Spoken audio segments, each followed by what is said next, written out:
Morning.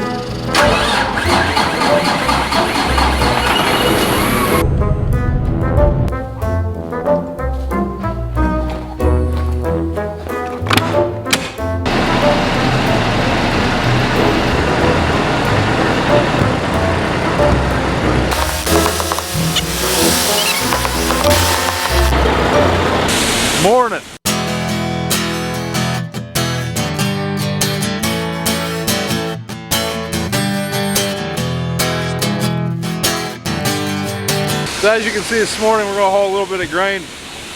By a little bit, we're going to haul all day, or at least one of us is. We've got 10 loads of beans we need to take out of here from last month. And then tomorrow we got 5 loads we need to take out. So we have 15 loads of beans to come out of here and like 6 loads of corn left. We got a little bit of hauling to do. And then at some point today, I've got to go with Dad to a meeting with a lawyer. Now, no, it's not about our grain bins or anything like that. This is a real estate transaction. And then also, possibly Dad and I are going to do some bulldozing later. It just depends on time and what time it is and whatnot. So right now we're loading out some corn. This is what we had left over from a few days ago. In the holding bin, we're just topping off this load, and then we're switching over to beans. Our cargo has not been taking beans very often, and right now they are, so we need to take advantage of that. Is it full? All right, man. You got me. Corn's loaded. So if you're new to the channel and you haven't noticed, this place over here is a lot slower than our new grain setup. It just is what it is. It's still good storage, but it just takes a lot longer to load out and dump here. And the bins are a lot smaller, but there's several of them. So right now we're going to get beans out of that bin. We got every bit of 20-25 minutes where we'll have a load of beans, unfortunately. The place isn't that bad to load out of if you can keep your holding bin full. But this is the first load, so the holding bin's not full. So ideally, it's best if you run 2 trucks, if you've got someone here just keeping the bin full.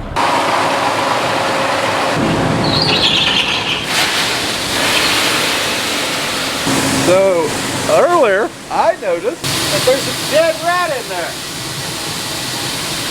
in that filter. So I'm going to get it out of there. That's disgusting. Scared the crap out of me. Ooh, that was a big one. So right now we are loading the truck.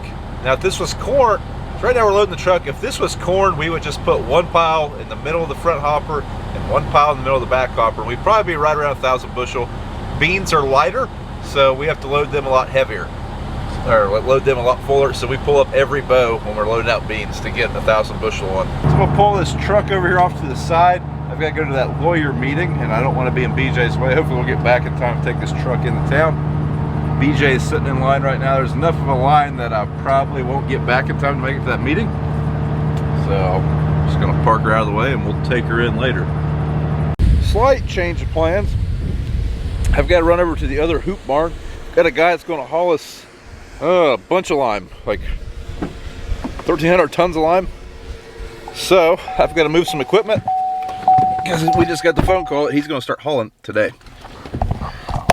And we've got the sprayer and the spreader and a couple other things where he's going to dump that lime. Fingers crossed everything starts.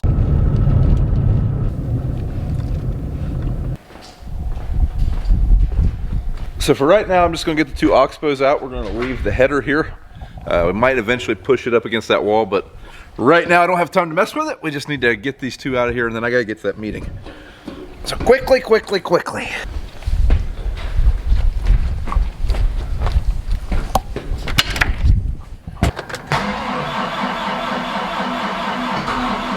on.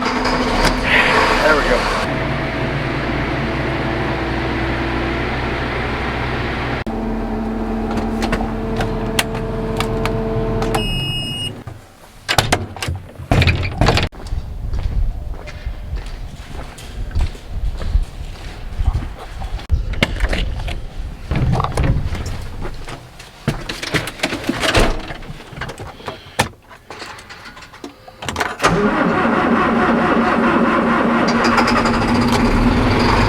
Come on. There we go.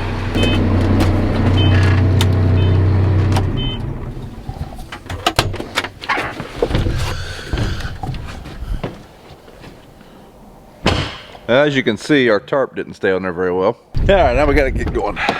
Gonna be late. They charge by the minute. All right, we are back in the truck. So the meeting we were going to, we finalized selling our old motor shop. Last year we sold it on a land contract, and well, today was payday. Paid off in full. Haven't moved for a while. Boy, I hate hauling. Not a fan of waiting. But hey, we can take advantage this time and do some pit investigations.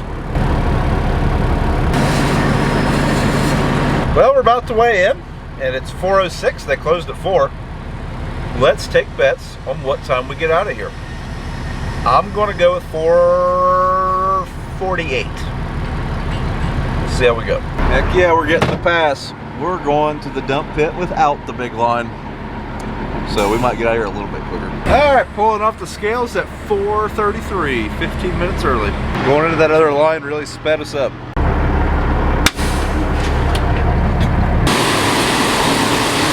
Loading out for morning. Well, that's all the loading for today. Still got to load this truck in the morning. I'm gonna go check out where we had some high water. I haven't told you guys yet. We had quite a bit of flooding in the past 2 weeks. Most of the waters went down now. This is not abnormal to have flooding in the wintertime. It's way better than the last time we had flooding when we had crops in the field. Nothing's really too damaged, just some corn stalks and piles. Maybe some logs to push out. So this is the field that we ripped about a month ago or 2 months ago. Not much water staying in it. The water didn't get as high as I thought it did. Previous times, all of this has been underwater, and this is a really low-lying area right here. It's lower than, it's the lowest point for a couple miles. It's really hard to drain. In fact, it's just about impossible. The neighbor has a driveway through there, and unfortunately, he will not let us put a culvert through that driveway. So once it goes over that driveway, it's trapped in here, and then it just soaks through that driveway. And really just kind of hurts both of us. But fortunately this time it went out pretty good. I'm glad we got that ripped. I don't think that ripping is the only reason it did that. I think the water just didn't get quite as big, but opening that ground up definitely probably helped. Once water lays on dirt, which water has laid on that last year, it really compacts the soil. So maybe that zone builder did us pretty solid there. So our crossings washed out where it got high here, and I can see water down there in those bottoms. So a little bit of water still out there, but overall not as bad as I thought it was going to be. Morning. Fire up the leg. Get everything transferring. See if we got any critters living in our auger. Hate to fire that thing up and have a possum in there.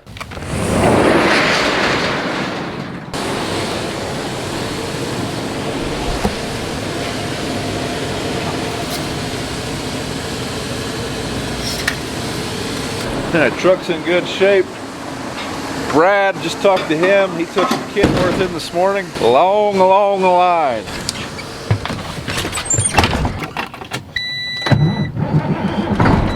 So over here is our whiteboard of this grain facility. So if you've never seen this before, right now we are taking beans out of this bin here.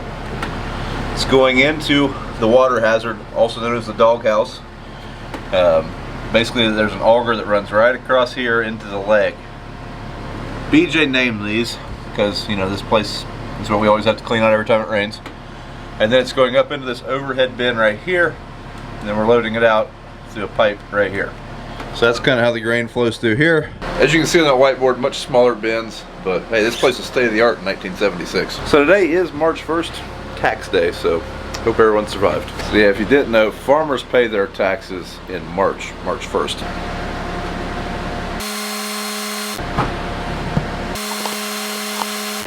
Yes. No, just watching a man work. Right.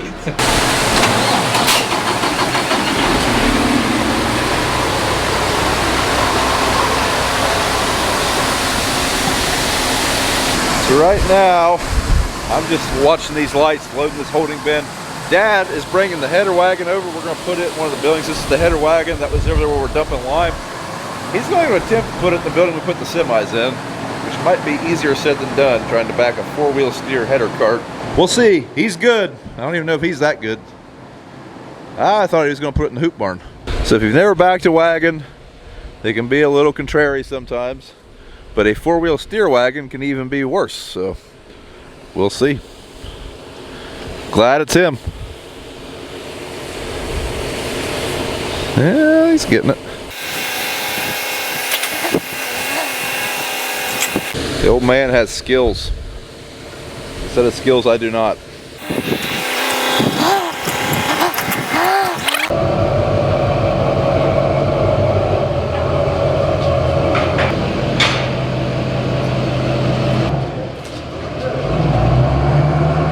Dad's pretty good, I have to admit. I would have probably used the forklift. Holding bin's full. BJ and Brad are still online. Unload this thing from Apple Farm Supply. They are our Kraus / New Holland dealer. Our Kuhn Kraus / New Holland dealer. So that is a hitch for the back of that accelerator over there.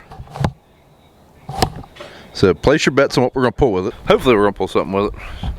The whole availability thing might be an issue right now. But anyways, right now I am trying to get my truck started. So my big truck's been sitting here for, well, since about the first of the year. Dad parked it here while I was on vacation because we had having an ice storm. Well, unfortunately, he left the ignition on and the battery's dead. So hopefully this jump pack will start us.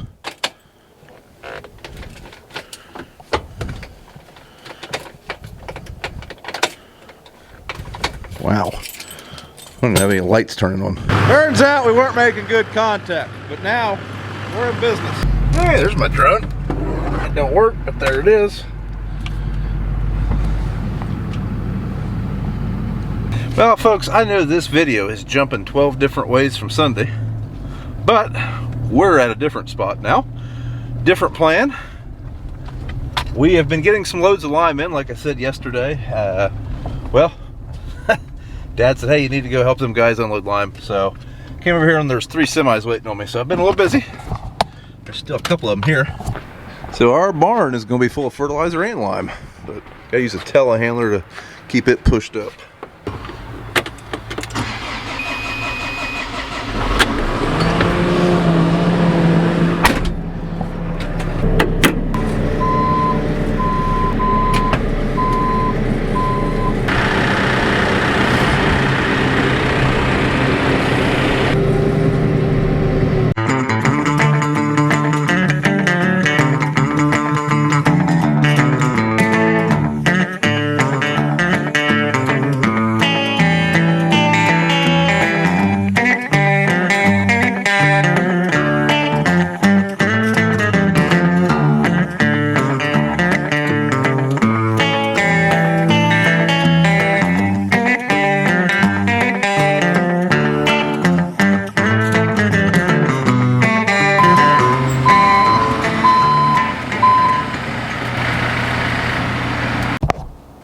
Okay, so there's our lime we got today. So we have about, I'm trying to think what we would have in here. This is about half of what we got coming, and that's about half of what we would like to put on.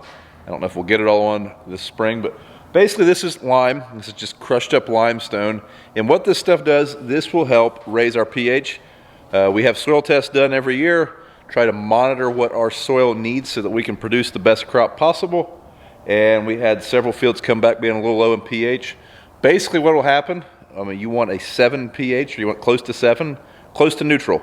Just like a pool, you want to keep a pool close to neutral. Same way with your soil. If we have a low pH, and I believe a high, we don't have to worry about high pH very often, but I believe a high pH will do the similar.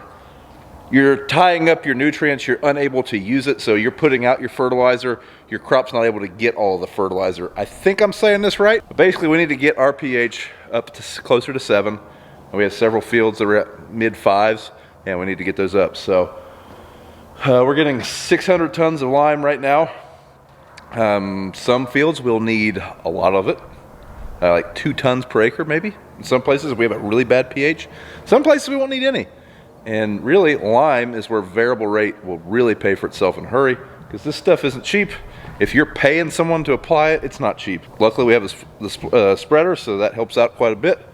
But yeah, that's what we're going to be doing in the coming weeks. All right, guys, that's going to be it for today's video. I know it jumped around a lot, and I know we were basically just hauling grain most of the time, but do want to thank everybody for watching. If you did enjoy it, don't forget to thumbs up the video. Check the links in the description, especially if you have some chemical needs.